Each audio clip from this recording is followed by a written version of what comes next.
Fit the second. The Bellman's speech by Lewis Carroll. The Bellman himself they all praised to the skies.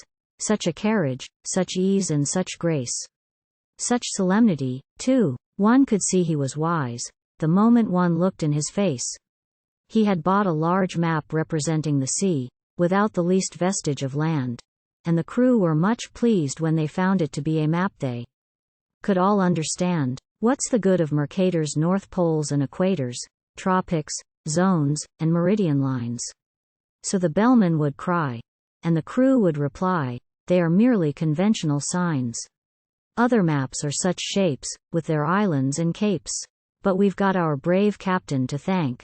So the crew would protest, that he's bought us the best, a perfect and absolute blank. This was charming, no doubt. But they shortly found out that the captain they trusted so well had only one notion for crossing the ocean, and that was to tingle his bell. He was thoughtful and grave, but the orders he gave were enough to bewilder a crew.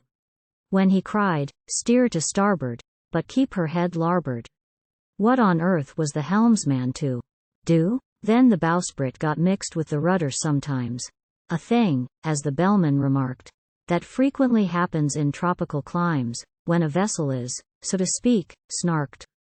But the principal failing occurred in the sailing, and the Bellman, perplexed and distressed, said he had hoped, at least, when the wind blew due east, that the ship would not travel due west.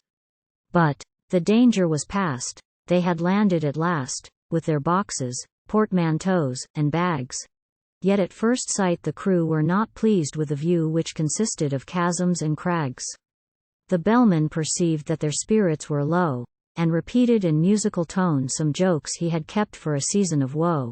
But the crew would do nothing but groan.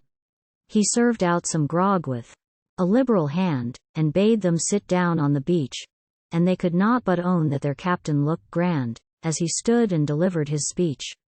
Friends, Romans, and countrymen, lend me your ears. They were all of them fond of quotations. So they drank to his health, and they gave him 3 cheers, while he served out additional rations. We have sailed many months. We have sailed many weeks, 4 weeks to the month you may mark. But never as yet, 'tis your captain who speaks, have we caught the least glimpse of a snark.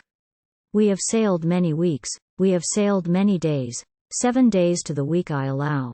But a snark, on the which we might lovingly gaze, we have never beheld till now.